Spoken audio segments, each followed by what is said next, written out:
Bem-vindo ao Contos da Meia-Noite. Aqui é a Fran. A partir de agora, o medo não pede licença. Apague as luzes, coloque os fones, feche os olhos e não olhe para trás. A história já começou.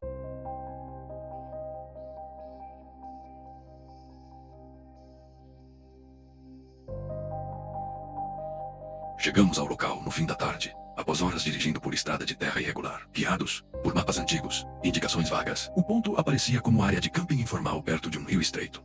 Não havia placas, casas ou sinal de celular. O silêncio chamava atenção, não por ausência total de sons, mas por parecer controlado. Mesmo assim, montamos a barraca com pressa, acreditando que o desconforto fosse apenas cansaço acumulado da viagem longa demais. Quando a luz começou a desaparecer, a mata pareceu se fechar ao redor do acampamento. O ar ficou parado, sem vento algum, e o capim se movia em pequenos intervalos, como se algo passasse entre ele. Acendemos a lanterna e percebemos que a luz não alcançava muito longe, sendo engolida pela escuridão. Ainda não era medo, apenas a sensação estranha de estar em um lugar que não reagia bem à presença humana ali. Preparamos a comida em silêncio, sentados próximos demais, uns dos outros. O som dos talheres parecia alto e deslocado. Nenhum inseto se aproximou. Nenhum animal fez barulho. A noite caiu de uma vez, sem transição visível. Às 11, decidimos entrar na barraca e tentar dormir. Acreditávamos que o cansaço resolveria aquela tensão crescente, ignorando a impressão persistente de que algo ao redor parecia atento demais aos nossos movimentos contidos e hesitantes. O primeiro passo foi ouvido quando todos já estavam deitados. Não soou como galho quebrando ou folha seca. Era peso distribuído, firme, cuidadoso. Depois veio outro, do lado oposto da barraca. O som não se aproximava nem se afastava, apenas circulava. Tentamos identificar se poderia ser algum animal grande, mas o ritmo era regular demais. Aquilo não corria, não hesitava, não errava o compasso, em momento algum. Durante um movimento constante, os passos começaram a formar um círculo completo em volta da barraca, sempre mantendo a mesma distância. Cada volta levava o mesmo tempo, sem aceleração ou pausa prolongada. Não havia respiração audível, nem cheiro, nem som de vegetação sendo empurrada. Apenas o contato rítmico com o chão. Aquilo durou minutos, que pareceram longos demais para serem coincidência. Ninguém falou, mas todos estavam acordados, atentos e presos ao som repetitivo. Em determinado momento, os passos pararam exatamente atrás da minha cabeça. O peso ficou imóvel por tempo suficiente para provocar dor física no peito. Nenhum som adicional surgiu, nem mesmo deslocamento de ar. Era como se algo estivesse parado, inclinado, observando através do tecido fino da barraca. Minha respiração ficou curta e controlada. O silêncio era tão pesado que parecia pressionar os ouvidos, tornando impossível distinguir-se. O perigo ainda se movia ao redor. Quando os passos recomeçaram, estavam mais lentos. O intervalo entre cada contato com o chão havia aumentado, como se a coisa tivesse mudado a intenção inicial. Não era mais apenas circular. Às vezes parava, depois seguia. O padrão havia sido quebrado. Um dos zíperes da barraca tremeu levemente, sem ser tocado. O tecido esticou como se alguém tivesse apoiado a mão por fora, testando resistência. Sem força visível, senti um calor súbito nas costas, seguido por um formigamento intenso, que subiu até o pescoço. Minha visão escureceu por segundos, mesmo com os olhos abertos. O som dos passos voltou a se acelerar. Agora, irregular. Algo arranhou o chão próximo, deixando marcas que só veríamos depois. Não parecia curiosidade. A movimentação transmitia irritação contida, como se nossa simples permanência ali fosse uma afronta calculada e não tolerada por muito tempo. A barraca se inclinou levemente para um dos lados, sem cair. Nenhuma haste cedeu. O movimento foi controlado demais para ser vento. Um ruído baixo, quase vocal, escapou do lado de fora. Não era palavra, nem animal reconhecível. Soava como ar forçado, por uma garganta que não precisava respirar. Nesse instante, um dos meus dedos travou incapaz de se mover, tomado por dor aguda e perda total de sensibilidade. Quando os passos cessaram de vez, o silêncio voltou deformado. Não trouxe alívio, trouxe expectativa. Permanecemos imóveis por tempo indefinido, até o céu começar a clarear de forma lenta. Só então ousamos sair. O chão, ao redor da barraca, estava marcado por pegadas profundas, longas demais para um humano. Nenhuma delas se afastava. Todas terminavam abruptamente, como se a coisa simplesmente tivesse deixado de estar ali. A claridade fraca da manhã revelou marcas circulares ao redor da barraca, profundas demais para simples passos humanos. Não havia calcanhar definido, nem dedos claros, apenas depressões alongadas no solo duro. Nenhuma trilha levava para fora do círculo. O ar continuava pesado, difícil de respirar. Recolhemos o que foi possível, sem desmontar tudo. O carro demorou a ligar, falhando 2 vezes antes de pegar, como se ainda resistisse à nossa partida. Saímos do local em silêncio absoluto. Ninguém sugeriu voltar para buscar o restante do equipamento. A estrada parecia mais longa do que no dia anterior. O rádio não funcionava. Apesar de estar ligado, a sensação de estar sendo acompanhado persistiu por vários quilômetros, mesmo sem ver nada pelos retrovisores. Só quando alcançamos a rodovia principal, o peso no peito diminuiu. Ainda assim, ninguém comentou o ocorrido, como se falar pudesse trazer algo junto. Nos dias seguintes, os efeitos não desapareceram. Passei a acordar sempre no mesmo horário, com a sensação de que algo circulava o quarto. Não havia passos audíveis, mas o padrão era idêntico ao da noite no acampamento. Um movimento contínuo, paciente. O ar ficava frio, Mesmo no verão, exames médicos não apontaram nada. Ainda assim, o corpo reagia com tremores involuntários e episódios de falta de ar difíceis de explicar racionalmente. Voltamos ao local 2 semanas depois. Durante o dia, por necessidade de encerrar aquilo. O ponto estava diferente. Nenhuma marca no chão. Nenhuma alteração visível. Encontramos parte do equipamento intacto, exceto a baraca. O tecido estava rasgado por dentro, em linhas paralelas e simétricas.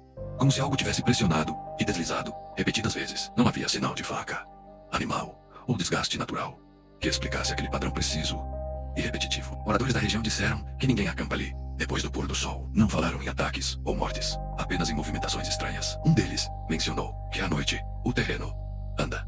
Não explicou. Mudou de assunto rapidamente, visivelmente desconfortável. Percebemos que o problema não era o que vimos, mas o que foi normalizado por quem vive perto. Aquilo não era raro, apenas não era discutido com quem vinha de fora. Após aquele retorno, tentamos seguir a vida normalmente, mas pequenas alterações se tornaram constantes. Sons circulares surgiam em ambientes fechados, como corredores ou quintais. Nunca se aproximavam demais, nem se afastavam por completo. O padrão lembrava exatamente a movimentação ao redor da barraca. Não havia visão, apenas a certeza do deslocamento. A sensação não provocava pânico imediato, mas um alerta contínuo, como se o corpo reconhecesse algo que a mente se recusava a aceitar conscientemente. Com o passar do tempo, percebemos que o fenômeno não se manifestava sempre da mesma forma. Às vezes vinha como pressão no ar, outras como dor súbita, em partes do corpo, principalmente mãos e peito. Nenhum de nós teve sonhos claros, mas todos relataram despertares bruscos, no mesmo horário da madrugada. A repetição começou a nos preocupar mais do que o evento original, pois indicava que o contato não havia sido encerrado naquela noite. Evitei contar a história fora do grupo,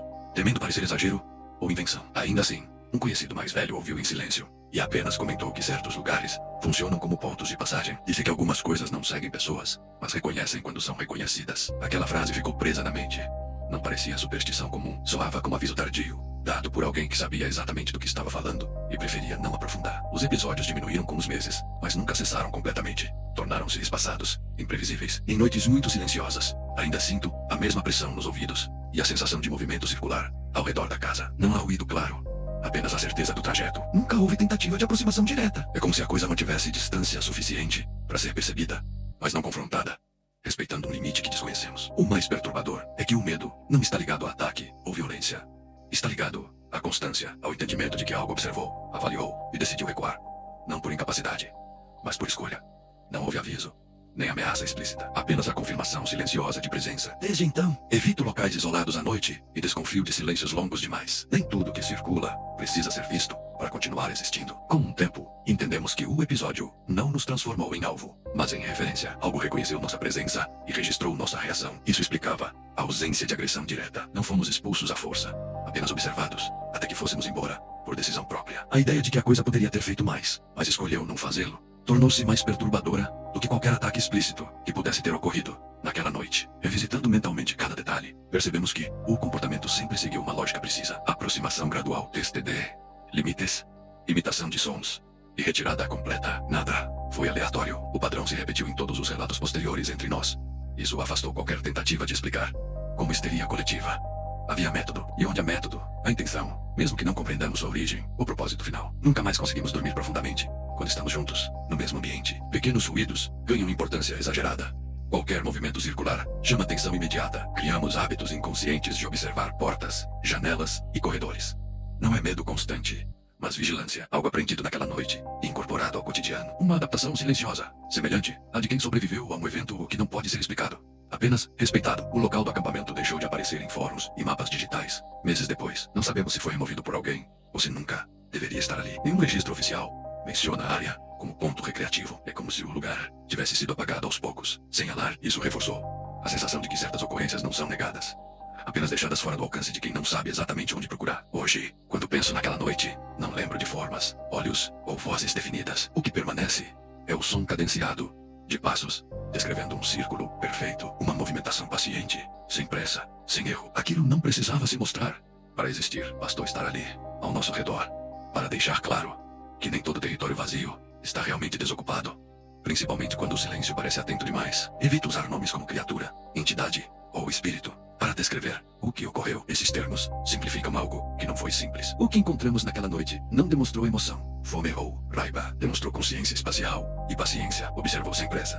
testou sem atacar e encerrou o contato quando decidiu. Isso sugere algo que não depende de medo para existir, nem de confronto para afirmar a presença naquele território específico. Depois de Tudo passamos a prestar atenção em lugares onde o ambiente parece atento demais. Áreas onde o silêncio não é ausência, mas contenção. Aprendemos que certos locais não reagem bem à ocupação humana prolongada. Não expulsam de imediato, mas aguardam. A experiência nos ensinou que sair ileso não significa que nada aconteceu. Às vezes, significa apenas que algo decidiu que ainda não era necessário ir além do observado. Nunca mais montamos barraca em áreas não oficializadas, nem permanecemos em regiões isoladas após o pôr do sol. Não por superstição, mas por reconhecimento de padrões. A noite em si não era o problema. O problema era o comportamento repetitivo, circular, controlado. Algo que se movia sem errar, sem improvisar. Aquilo não se perdeu no escuro. Sempre soube exatamente onde estava e quanto espaço nos concederia. O medo diminui com o tempo, mas a certeza permanece. Não de ameaça constante, mas de coexistência forçada, com algo que não precisa se explicar.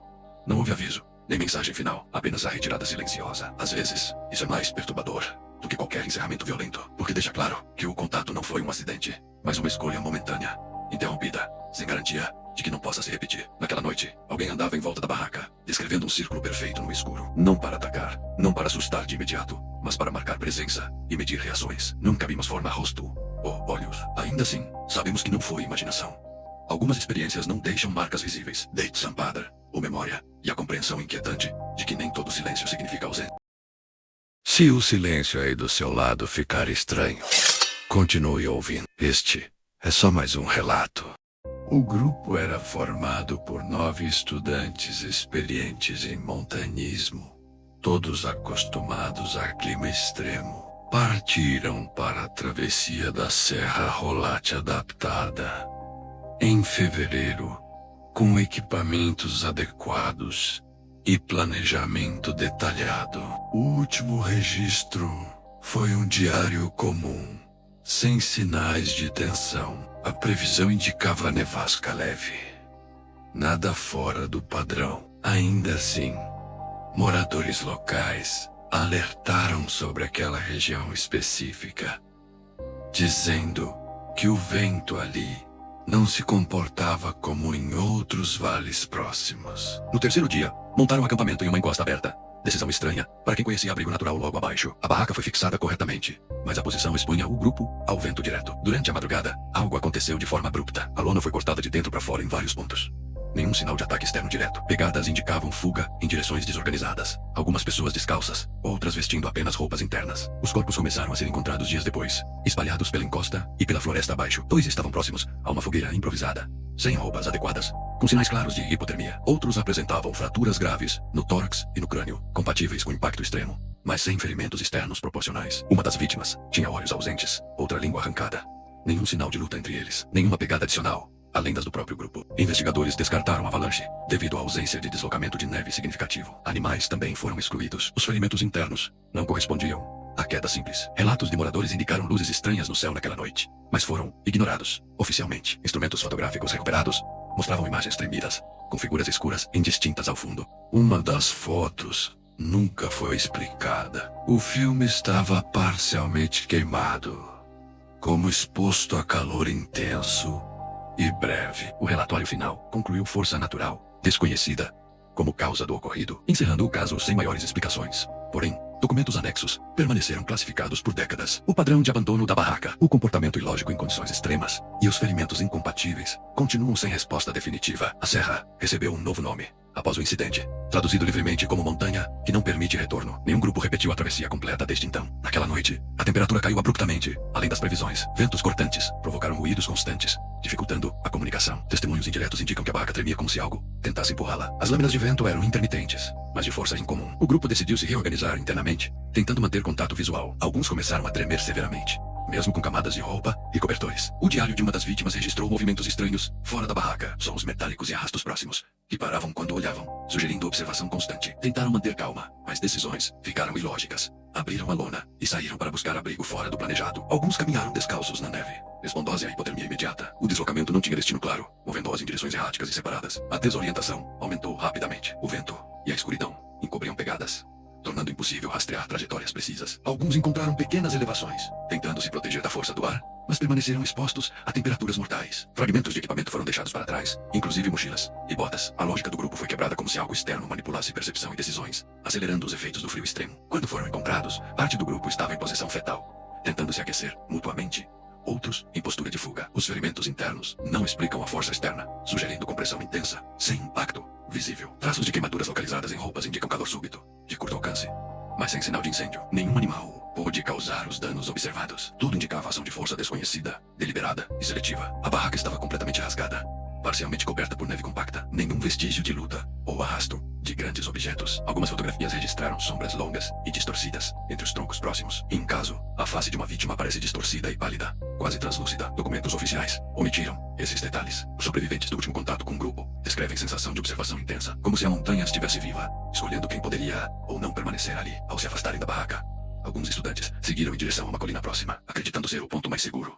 Outros ficaram tentando reorganizar os pertences. O vento mudou de direção, abruptamente, empurrando-os para fora do caminho previsto. Os passos se tornaram pesados, cada movimento exigindo esforço extremo. Os membros separados gritavam, mas o som era abafado pelo vento. A sensação de presença aumentava, como se algo invisível medisse cada ação. 2 estudantes caíram primeiro, afundando na neve profunda. Tentaram gritar por socorro, mas as vozes não se propagavam. Um frio intenso paralisava membros em questão de segundos. Ao tentar se erguer, notaram marcas estranhas próximas. Sulcos longos e regulares, como se mãos enormes tivessem pressionado a neve. Não havia pegadas humanas que explicassem. O grupo começou a compreender que não estavam apenas isolados, mas observados de forma deliberada, por algo desconhecido. O som de respiração profunda ecoava pelo vale. Os estudantes tentavam se orientar, mas a colina parecia se alongar artificialmente. As roupas congelavam ao toque do vento, formando crostas de gelo em minutos. Tentaram voltar para a barraca, mas perceberam que haviam perdido completamente o sentido de direção. Cada tentativa de comunicação entre os membros separados resultava em mais confusão. Alguns passos atrás deles indicavam aproximação constante, mas nada visível surgia entre os troncos e sombras. O primeiro corpo foi encontrado dias depois, em posição estranha, descalço, braços abertos e marcas profundas no torso. O segundo corpo apresentava ferimentos internos graves, sem cortes externos correspondentes.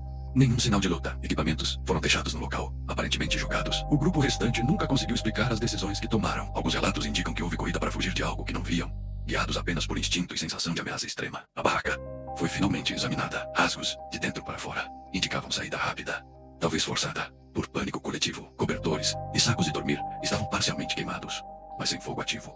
Nenhuma pegada adicional fora registrada. As autoridades concluíram hipotermia extrema, combinada com força desconhecida, como caça oficial. Documentos internos, porém, mencionavam observação deliberada e sinais de pânico induzido, deixando claro que a montanha, de alguma forma, manipulou o comportamento e destino dos estudantes. Os últimos 4 estudantes seguiram tentando descer a encosta, mas a nevasca aumentou drasticamente. Visibilidade quase zero. Vento cortante e frio extremo tornaram cada passo arriscado. Um deles tropeçou e caiu, atingindo rocha afiada. Os outros tentaram ajudá-lo, mas perceberam que o corpo congelava rapidamente. O medo começou a dominar decisões, criando deslocamento errático. O som do vento parecia repetir vozes, confundindo o sentido de direção e aumentando o pânico coletivo. A separação aconteceu de forma natural e inevitável. 2 seguiram um caminho mais baixo, escorregando na neve instável. O frio os desacelerava progressivamente, gerando fadiga extrema. Sons leves, metálicos, surgiam atrás deles, como passos sincronizados. Não havia figura visível, mas a sensação de observação constante era esmagadora. Quando gritaram, a voz desapareceu no vento. A fuga era inútil. O ambiente parecia expandir-se, mantendo-os permanentemente em desvantagem física e psicológica. Um dos estudantes conseguiu acender uma fogueira improvisada entre pedras, tentando aquecer os pés congelados. O vento soprava em rajadas que apagavam parcialmente a chama. Ele relatou sentir mãos invisíveis tocando suas pernas, causando dor intensa sem ferimentos aparentes. O ar cheirava metal queimado e ozônio. Desesperado, tentou gritar por ajuda, mas apenas ecos distorcidos retornaram. A sensação era de presença deliberada, medindo cada reação, manipulando o espaço para garantir isolamento absoluto. O último sobrevivente tentou voltar à barraca original, agora parcialmente soterrada pela neve. O caminho não existia mais. Pegadas desapareciam subitamente, como se a neve tivesse sido reorganizada. Fragmentos de equipamento foram encontrados ao acaso, sem lógica aparente de dispersão. Ele percebeu sinais claros de deslocamento de corpos, vestígios de impacto não explicável e marcas estranhas na neve, como se mãos gigantes e invisíveis tivessem empurrado algo para dentro do branco total. O medo tornou-se paralisante. Quando finalmente o resgate chegou, apenas um corpo do grupo pôde ser localizado, próximo à fogueira improvisada, parcialmente coberto de neve e com marcas estranhas de compressão. Os demais não foram encontrados ou estavam incompletos. O relatório oficial mencionou hipotermia e avalanche isolada como causas, omitindo detalhes de ferimentos internos e marcas impossíveis. Documentos secretos sugerem que o local e o evento manipulam o comportamento e destino de qualquer um que tente atravessar a Serra Rolate sem ser preparado para algo além do frio extremo. O sobrevivente foi encontrado em estado de choque severo, quase incapaz de andar. Os ferimentos internos e a exposição extrema à hipotermia provocaram danos permanentes. Relatou o que viu, mas parecia hesitar em detalhes. Expressou sensação de ter sido observado o tempo todo. Nenhum equipamento captou a presença de outros seres. Psicólogos descreveram seu trauma como intenso e contínuo, sugerindo que o impacto psicológico superava em muito o físico, deixando cicatrizes permanentes. Após o resgate, O sobrevivente apresentou insônia crônica, pesadelos recorrentes e ansiedade extrema ao caminhar em áreas abertas ou trilhas. Relatava vozes distantes e sombras movendo-se à noite. Testes neurológicos e psicológicos não indicaram delírios. As reações do corpo eram reais. Frio intenso, tremores involuntários e sensação de peso sobre o tórax ao se aproximar de colinas ou encostas. O trauma físico foi apenas a primeira camada do horror que vivenciou. O desaparecimento parcial do grupo e os corpos mutilados jamais foram explicados plenamente. A versão oficial manteve a narrativa de hipotermia e avalanche. Porém, investigações internas indicam manipulação deliberada do ambiente, ventos direcionados, frio concentrado e alteração das decisões do grupo. A barraca, rasgada de dentro para fora, e a dispersão dos corpos sugerem ação de força inteligente, porém invisível. Nenhuma testemunha externa viu ou interferiu, reforçando a ideia de isolamento total. O sobrevivente passou a registrar tudo em diários e fotos, tentando documentar padrões de comportamento do ambiente. Alguns registros indicam luzes estranhas ao longe, movimentos quase imperceptíveis entre árvores e sons ritmados que não correspondiam ao vento. Quando revisitou mapas antigos, percebeu alterações nos percursos da serra, como se a montanha tivesse redefinido sua topografia. Qualquer tentativa de reconstituir os eventos falhava. A trilha parecia mutante e hostil. O relato terminou com um aviso silencioso. A Serra Rolate não é apenas um caminho, mas uma entidade ativa. O sobrevivente não voltou jamais, mudando-se para evitar regiões de montanhas isoladas. O mistério permanece, sem explicações completas, mas com padrão consistente. Isolamento, comportamento desorientado, ferimentos inexplicáveis e desaparecimentos seletivos. Aqueles que ignoram alertas podem desaparecer. A Serra escolhe quem vive, quem morre e quem jamais volta. Se o silêncio aí do seu lado ficar estranho, continue ouvindo. Este é só mais um relato. Paramos no posto pouco depois da meia-noite, porque o caminhão começou a falhar sem aviso. O lugar não aparecia no GPS, mas havia bombas antigas, prédio em pé e luzes acesas. Nenhum carro, nenhum funcionário visível. O silêncio não era abandono comum, parecia suspensão. O relógio do painel travou no mesmo minuto. Descemos para verificar o motor, e a sensação imediata foi de que havíamos parado em um ponto onde o tempo não avançava do jeito normal. A porta do prédio estava destrancada e o interior iluminado por lâmpadas fracas, amareladas. O cheiro era de poeira quente e combustível velho. Não havia produtos nas prateleiras, apenas marcas de onde algo esteve. Um rádio antigo chiava, sem música. Quando chamamos por alguém, o som da nossa voz voltou atrasado, distorcido, como se tivesse atravessado um espaço maior do que o ambiente permitia. Foi ali que percebi que o lugar reagia diferente à presença humana. Ao sair novamente para o pátio, notamos que a estrada parecia diferente. O traçado era o mesmo, mas a sensação de distância havia mudado. Os postes estavam mais afastados, e a escuridão entre eles parecia espessa. Tentamos ligar o caminhão. O motor girou, mas não pegou. O painel apagou por completo. Nesse momento, ouvimos passos vindo de trás do prédio. Lentos demais para indicar pressa, regulares demais para serem naturais. Os passos não se aproximaram diretamente. Descreviam um arco largo, contornando o posto. Não havia sombra visível, apenas o som seco no asfalto.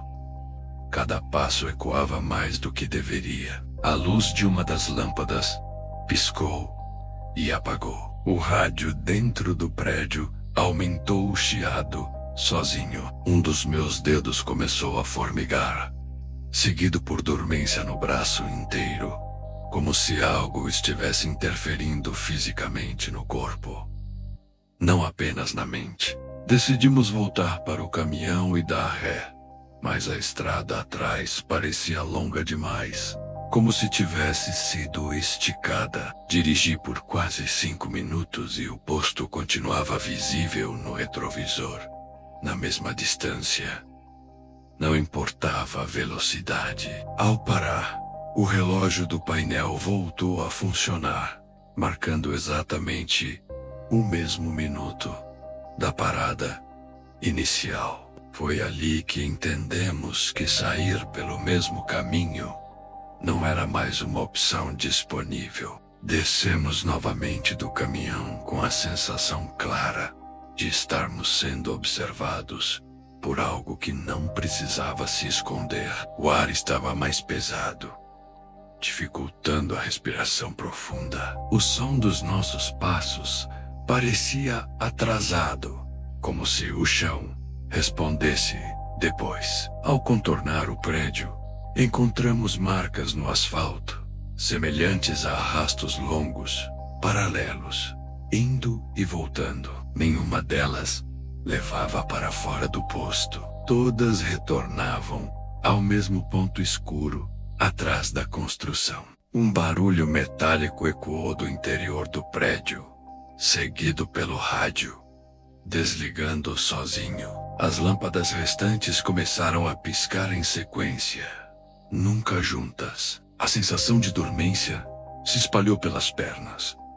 Não era pânico, era falha física. Um de nós caiu de joelhos sem dor aparente. Ao tentar levantá-lo, percebi que minhas mãos tremiam sem controle. Algo parecia interferir diretamente nos nervos, como se o ambiente estivesse ajustando o corpo para dificultar qualquer tentativa de fuga organizada. Uma silhueta surgiu perto das bombas antigas, alta demais para ser humana. Não caminhava, deslizava em pequenos deslocamentos. Tinha forma humana apenas no contorno, mas as proporções estavam erradas. Quando virou o rosto, os olhos refletiram a luz amarela, como superfícies líquidas, vermelhos e amarelados ao mesmo tempo. Não houve ameaça verbal, apenas a certeza absoluta de que estava consciente da nossa presença, desde o momento em que paramos no posto. A criatura abriu algo semelhante a asas, mas não as usou para voar. Elas se dobravam de forma antinatural, tocando o chão. Cada movimento causava dor aguda nos ouvidos, como pressão extrema. O caminhão voltou a ligar, sozinho. O motor rugiu alto demais. Tentamos entrar, mas a porta não abria completamente. A silhueta se aproximou apenas o suficiente para que o cheiro metálico invadisse o ar, causando náusea imediata e perda momentânea de visão. Quando a luz voltou ao normal, a criatura não estava mais visível, mas o posto havia mudado. As bombas estavam quebradas, o prédio parcialmente destruído, como se décadas tivessem passado em segundos. O rádio estava reduzido a ferrugem. O relógio do painel avançou subitamente horas. Ao tentar seguir pela estrada novamente, percebemos que agora existiam dois caminhos de saída, ambos iluminados, ambos claramente errados. Escolher passou a ser tão perigoso quanto permanecer. Escolhemos o caminho da direita por parecer menos iluminado, acreditando que a luz excessiva fosse uma armadilha. Assim que avançamos, o posto desapareceu atrás de nós sem transição. A estrada ficou estreita, com árvores altas, formando um túnel. O rádio do caminhão voltou a chiar, repetindo fragmentos de conversas nossas, ditas minutos antes. Cada repetição vinha com atraso irregular. O volante começou a puxar sozinho, exigindo força constante para manter o caminhão alinhado. Após alguns quilômetros, o asfalto mudou de textura, ficando áspero como concreto recém-seco. As mãos ardiam ao tocar o volante. O painel mostrava alertas inexistentes. A sensação de perseguição não vinha de trás, mas dos lados, como se algo acompanhasse o veículo fora do campo de visão. O motor perdeu potência gradualmente. Quando paramos, percebemos que não havia acostamento. A estrada simplesmente terminava em mata fechada, sem sinal de retorno possível. Ao descer, senti dor intensa nas pernas, como se os músculos tivessem sido usados além do limite. O ar cheirava a ferrugem e terra molhada. Entre as árvores, sombras se moviam em trajetórias circulares, nunca se aproximando por completo. O som de asas dobrando vinha de diferentes direções, sempre fora do alcance visual. A criatura não se mostrava, mas deixava claro que controlava o espaço. Cada tentativa de avançar resultava em vertigem e queda imediata. Decidimos voltar ao caminhão, mas ele estava diferente. A lataria apresentava marcas profundas, curvas, como se algo tivesse se apoiado repetidas vezes. O retrovisor refletia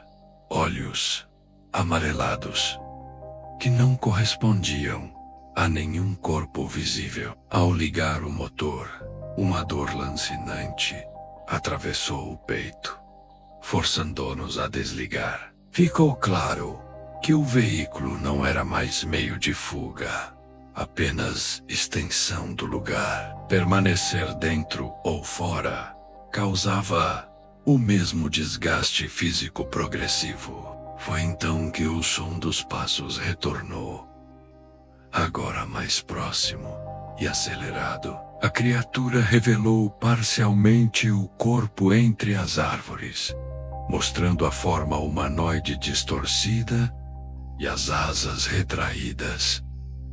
Não avançou, apenas observou enquanto o espaço ao redor parecia se fechar. O chão vibrava levemente. Sangue começou a escorrer do nariz de um de nós.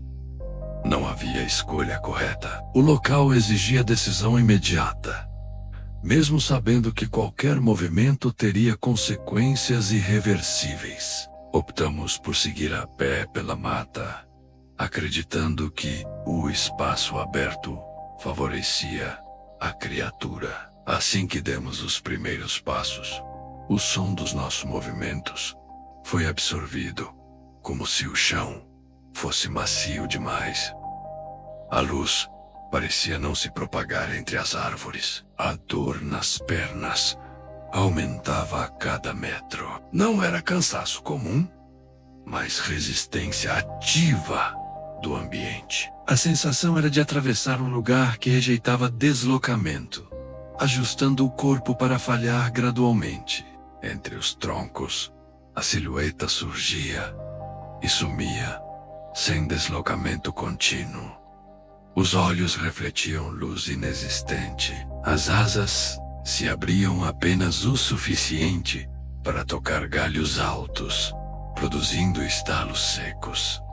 Cada som causava espasmos involuntários nos músculos. Não havia ataque direto. A criatura controlava o ritmo, como se quisesse prolongar a exposição. O ar ficou rarefeito, exigindo esforço consciente para respirar. A mente começava a confundir distância, tempo e direção. Um de nós caiu e não conseguiu se levantar. As pernas não respondiam. Ao tentar ajudá-lo, senti dormência subir pelos braços até o rosto. A criatura aproximou-se alguns passos, nunca ultrapassando certo limite. O chão sob nossos pés apresentava marcas circulares que surgiam e desapareciam.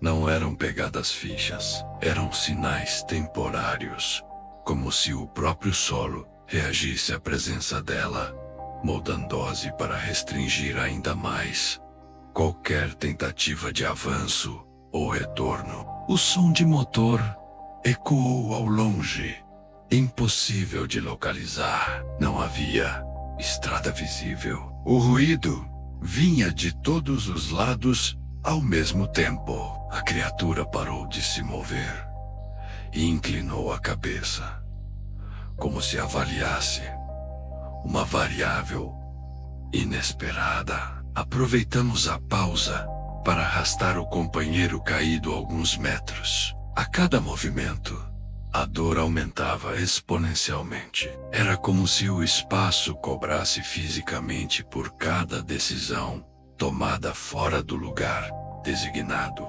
Subitamente, a mata se abriu para um trecho curto de estrada, idêntico ao que havíamos deixado. O caminhão estava ali, intacto. O relógio do painel marcava poucos minutos após a parada inicial. A criatura recuou para a borda das árvores, observando. Entramos sem discutir. O motor ligou. Imediatamente, ao arrancar, sentimos dor aguda no peito, como despedida forçada. O posto desapareceu no retrovisor, mas a sensação de observação não cessou. Dirigimos por horas sem cruzar qualquer outro veículo. O céu começou a clarear, mas a luz parecia artificial, sem calor. O rádio voltou a funcionar sozinho, emitindo apenas ruído branco. Nenhum de nós falou sobre o que viu. O corpo doía como após esforço extremo, com hematomas surgindo sem impacto visível. Ao parar em um posto oficial, o relógio marcava o mesmo dia e horário da partida. Havíamos passado tempo demais, em um intervalo que não deveria existir. Um dos companheiros precisou de atendimento médico horas depois. Exames mostraram microlesões musculares e alterações neurológicas temporárias, sem causa definida. Os médicos atribuíram a estresse agudo. Nenhum medicamento explicou a dormência persistente. À noite, o paciente relatou ouvir passos circulares no quarto do hospital. Não eram altos, eram constantes. O monitor cardíaco registrava picos sempre que os passos se aproximavam, mesmo sem ninguém presente no corredor. Tentamos localizar o posto no mapa novamente. Não existia registro, nem imagem de satélite. A rodovia aparecia contínua naquele trecho. Nenhum desvio, nenhuma construção. Um caminhoneiro mais velho ouviu o relato e apenas comentou que alguns lugares não aceitam trânsito repetido. Disse que quando alguém entra por engano, o caminho se fecha até a cobrança ser feita. Não explicou o que significava a cobrança. Apenas aconselhou nunca tentar voltar. Com o passar das semanas, os sintomas diminuíram, mas não desapareceram. Em noites silenciosas sinto pressão no peito e a sensação clara de algo se movendo em círculos ao redor da casa. Nunca se aproxima. Nunca se afasta completamente. Exames seguem normais. A memória da silhueta com asas dobradas permanece nítida demais para ser sonho. Não parecia criatura de caça. Parecia guardiã de um espaço que não deveria ser atravessado. O mais perturbador é entender que não fomos perseguidos para fora, mas conduzidos de volta.